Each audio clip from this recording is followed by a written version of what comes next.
President, i dag har nyhetene også vært preget av andre dårlige nyheter for Norge. 700 mennesker har mistet jobben sin permanent når REC nå legger ned sine 2 gamle fabrikker på Herøy og fabrikken i Glomfjord og i Narvik. Hver gang det skjedde denne type strukturendringer under den forrige regjeringen, så kom alltid Arbeiderpartiets representanter på banen og sa vi trenger en mer aktiv stat, og etterlyste hvilke tiltak og virkemidler som regjeringen skulle presentere for å stoppe en bedriftsnedleggelse. Etter 6,5 år med dagens regjering, så det vel sånn at aktiv stat etter hvert bevist at det var mest aktiv prat. Det ikke virkemidler i dagens situasjon for å stoppe denne type nedlegginger på kort sikt.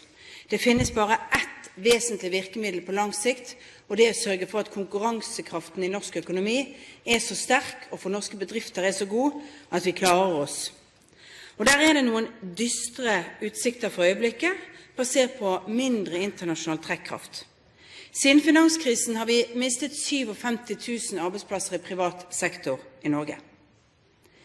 Når REC vurderer hvorfor de legger ned, så sier de at det etterspørselen som svikter, men det også det at de ikke klarer å være konkurransekraftig på sine bedrifter i Norge.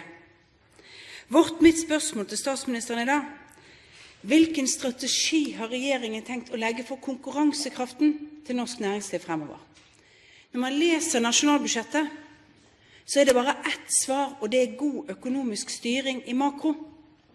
Men vi vet at konkurransekraft for en bedrift, det konkurransekraft i mikro. Det å være konkurransedyktig når de møter kundene, og være bedre, dyktigere, smartere enn sine konkurrenter. Hva regjeringens strategi? Statsminister Stoltenberg. Regjeringens strategi å fortsette å føre en politikk som sikrer verdiskapning, nyskapning, lønnsomme norske bedrifter og mange arbeidsplasser i Norge. Det at vi har lykkes godt med det så langt, selvsagt ingen garanti for at vi kommer til å lykkes godt med det i årene som kommer, for det kommer nye utfordringer. Men det et uttrykk for at denne regjeringen har vist i praksis i 6 år at dette et område som den tar på det høyeste alvor og får gode resultater. Det blitt nesten 300 000 flere sysselsatte i Norge siden vi overtok i 2005. Det rundt 10 ganger så sterk vekst i sysselsettingen under denne regjeringen som under den forrige regjeringen. Og 2/3 av de nye arbeidsplassene har kommet i private norske bedrifter.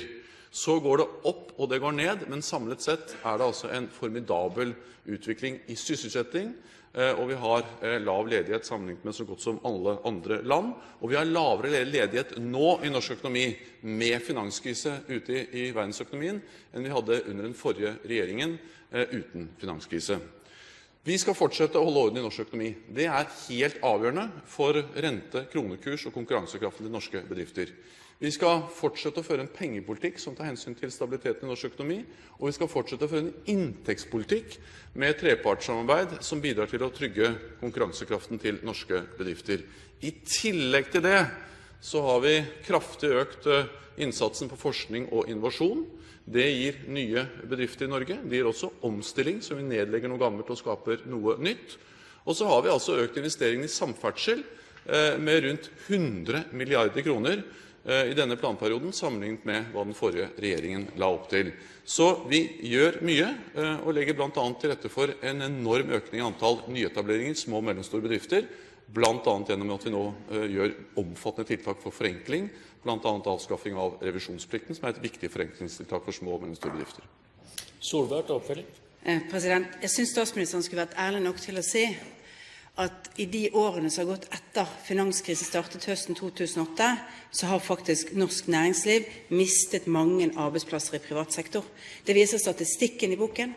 Alle land i Europa hadde vekst i perioden 2005 til 2008 i privat sektor, der hvor man hadde næringsvirksomhet som kunne være konkurransedyktig, for man trengte dette. Det som utfordringen vår, det at nå møter vi et marked som blir mindre. I det markedet skal norske bedrifter konkurrere, og i det markedet har vi hvert eneste år siden Jens Stoltenberg ble statsminister fått mindre konkurransekraft målt på alle internasjonale parametre om dette. Vi har høyere lønnsøkninger enn de andre. Det hadde vært fint hvis vi hadde vært konkurransedyktige på, vært bedre på forskning og utvikling. Men der sakker vi akterut i forhold til EU. Det hadde vært flott hvis vi hadde lavere kostnader i forhold til investeringer, altså i forhold til vei og samferdsel, men også der ligger det dårligere an. Når vil regjeringen lage en reell strategi for konkurransekraft for Norge? Statsminister Stoltenberg. Jeg mener det beste målet på konkurransekraft om du har konkurransedyktige bedrifter og lønnsomme arbeidsplasser, og det har vi. Og vi har 300 000 flere av dem nå enn da Høyre styrte. Og det altså mange ulike måter å måle konkurransekraft på, men hensikten, formålet med konkurransekraft, jo at du har lønnsomme bedrifter. Og vi har mer lønnsomme bedrifter nå, flere private bedrifter, flere private arbeidsplasser, og den sterkere vekst enn under den forrige regjeringen. Så har ikke jeg sagt at det noen garanti for at vi også automatisk for de årene som kommer, men det viser i hvert fall at det å holde orden i økonomien, det å investere i nyskapning og forskning, det å fortsette denne regjeringens formidable satsing på forenkling for næringslivet, det tiltak som altså bidrar til å gjøre det lettere å starte lønnsomme bedrifter, private bedrifter, i Norge, og det har altså gitt gode resultater. Vi skal fortsette den satsingen. Så vil jeg også si det at det helt sikkert andre land som har lavere lønnsvekst enn Norge, men de har vesentlig høyere arbeidsløshet og vesentlig lavere sysselsetting. Og det et uttrykk for at norsk økonomi har tålt et høyt lønnsnivå, fordi vi har altså høy produktivitet.